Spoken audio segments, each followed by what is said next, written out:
everyone. Happy Monday. If you have been with me before, you know that I love Mondays because some think it's a motivational Monday, others think it's a mindful Monday. But for me, I get to spend time with you all on the Other Side podcast, where I'm your host, Janelle Villiers, and I am all about talking about the other side of this mental health journey that we're all on, as we're just trying to be better every day, grow every day, learn as much as we can every day so we can be better for ourselves and for the other people around us. So if this is your first time joining me, please go ahead and put a 1 in the chat. Love to shout out all the people who are on for the first time. If you're watching the recording, go ahead and put a 1 as well, because I always look back at the recordings and the comments, and I definitely respond and answer any questions. And if this is not your first time, if you're back on the Other Side podcast and you're joining me again, go ahead and put a 2. I like to always shout out all of my returnees. Welcome back.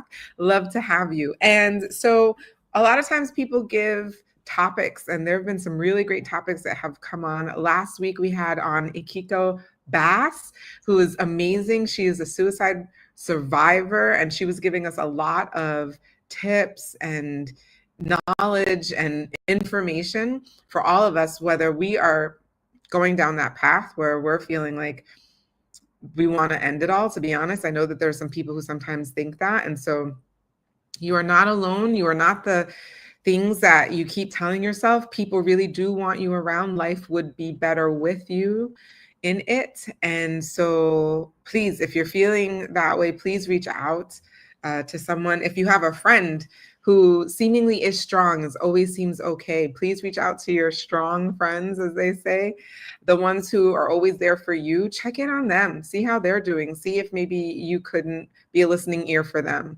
And of course, if it gets down to that road, you definitely want to make sure that you pass the baton on to someone who has been trained, a professional, someone who can help you or your friend out in the way that they need. So it was an amazing episode. Again, Ikiko, if you watch this, thank you so much for coming on. We're definitely going to have you back on. And today I wanted to focus on another topic that I think all of us deal with. And I really just wanted to focus in on it, which is, let's stop comparing ourselves to others. And how can we do that? What are some tips, some tricks, some things that we can learn, some things that we can do to actually make that happen? I think most of us know, in theory, we know that comparing ourselves to others isn't a good thing.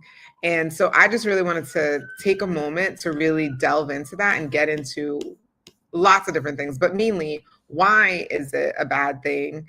The hidden costs of comparing yourself to others. And then what are some actionable steps that we can do to refocus ourselves? So starting off with why it's a bad thing. So you may have heard the saying, it comes from the Bible, but comparison is the thief of all joy.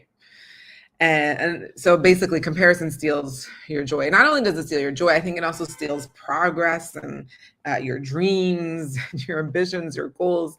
But really, if you think about it, it really creates an unrealistic standard once you start comparing yourself to others, because it means that you're measuring against like a highlight reel. It's not really their reality. Let's just face it. We're really comparing ourselves to people who are on social media, right?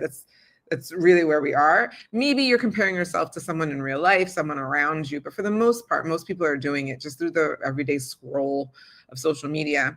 And this can lead to feelings of inadequacy, that you're just not good enough, because guess what? It's their highlight reel. It's their best picture. It's the pictures with all the filters and all the things, or the videos with all the filters. So it's unrealistic, because guess what? It's not real. And so, but you compare yourself to that, me included. I've done that, and it creates this feeling of inadequacy. You know what I used to do this with before social media was a thing? Music videos. I remember watching music videos and seeing the young women in these music videos and thinking, I don't look like them. My body doesn't look like that. No guy's ever going to want me because I don't look like the women who are in those videos. So I stopped watching music videos because I knew it was doing something to me. Like, I think just nobody was telling me, hey, you're starting to have a bad impression about yourself because of you comparing yourself to these women, but something just told me, you need to stop doing this. Like, you feel really bad about yourself when you watch this. And I think that was enough for me to say, maybe I shouldn't be watching these music videos anymore. So back in the day, it was music videos. Now it's social media.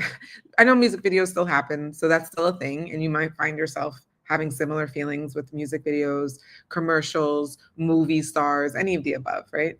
The amount of filters that go on a magazine cover, for goodness sake. All right. Another reason why it's bad is that it shifts focus away from growth. So instead of celebrating your own milestones, you start to fixate on like somebody else's journey and what they've gone through and where they've been.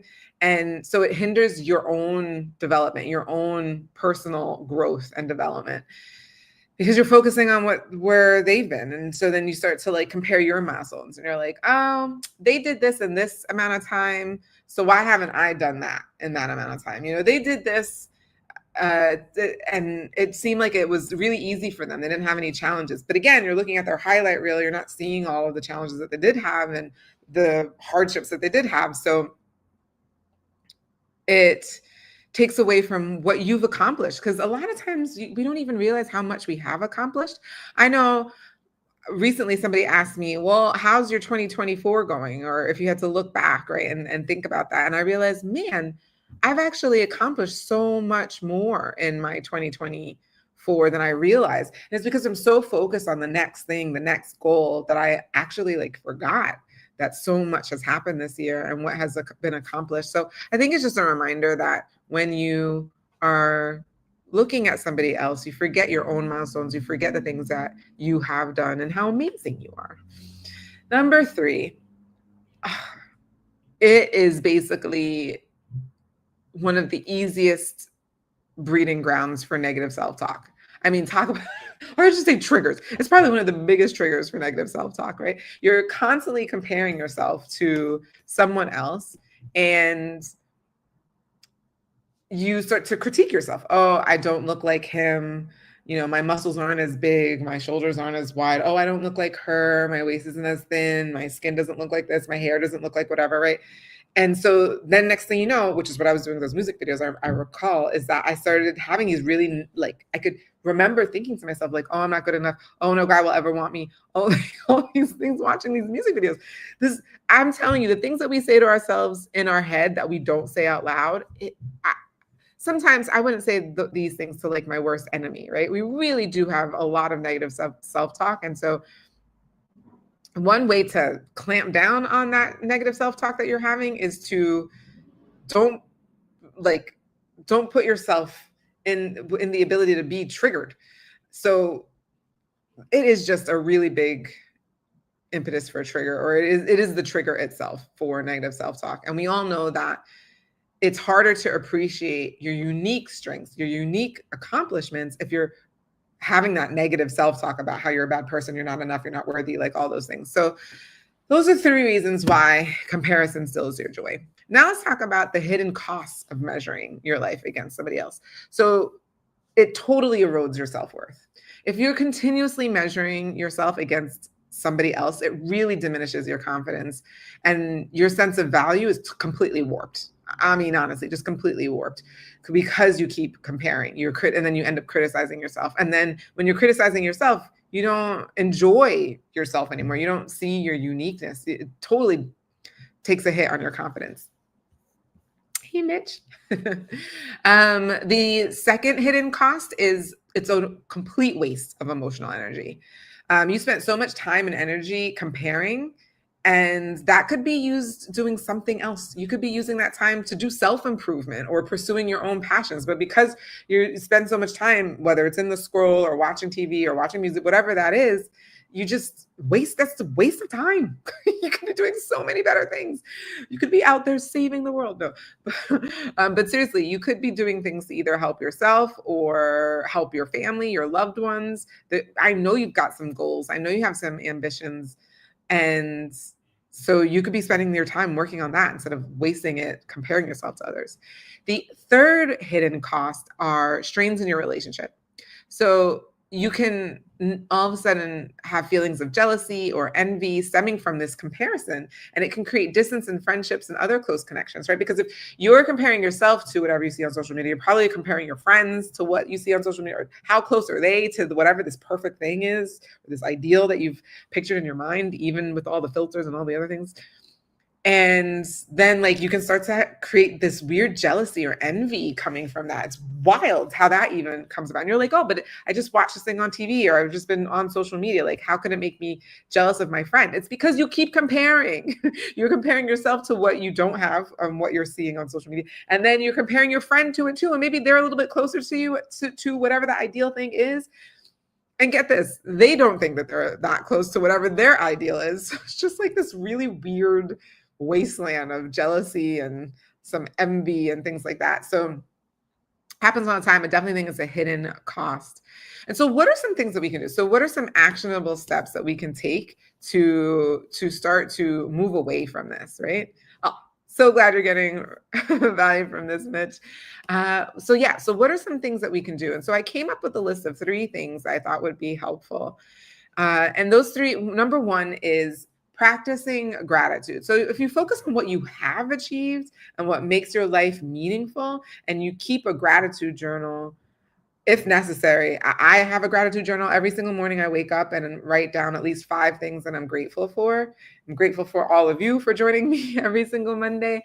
And it is very, very, like, you just change your focus. Once you focus on gratitude and the things that you're grateful for, it really just changes everything. Your mindset shifts completely. I am a big believer in focusing on gratitude and being grateful for what you do have. It really does shift the energy in your mind, in your mood, everything. The second thing that you can do is you can set personal goals. So create things that are achievable, right? Again, you're not like, oh, I'm going to make $1 million next year. No. Set an achievable goal. I'm going to read 10 pages of a book every single day for the next week. Do something really achievable, something that you know that you can actually do, because when you do the little things, so you make these little commitments, these little promises to yourself, and then you actually do them, it gives you the confidence to go do something even bigger. But when you constantly break the promises to yourselves, that's what really erodes your own self-confidence. And then you go look on social media and you look at the movies and and then it's like a big spiral of like getting out of control, right? So shift your focus. Definitely be grateful. But the second thing is set your own personal goals that you know you can actually obtain. I call them micro goals. I got that from my coach. Shout out to Josh Valentine if you ever see this. I love the idea of a micro goal because then it's achievable and then you know you got it. Like, give yourself a big, big, big pat on the back. Do something to like celebrate that. Number 3 is limit social media time. That's probably the obvious, but I'm just going to state the obvious because sometimes the obvious is not something that you want to do or think to do. I have a timer on my phone that basically says your time is up. You can no longer use whatever social media I've set it to. I believe my timer is maybe like an hour a day or something like that. And then I just can't access it. Turn off all of your alerts. Please, please, please turn off all your alerts, because you know what they do? They set up the alerts so that way, like, a friend likes your post, someone writes a message or something, and you get a ping on your phone, and it literally creates dopamine in your brain. So every time you see a ping come on, like, you get excited or whatever. Or if you even think it, like, and then you know what that is? It's an addiction. It's an addiction to these micro dopamine hits. And so really and truly, just like take off the alerts, take off, maybe like silence the social media, whatever it is that you need to do.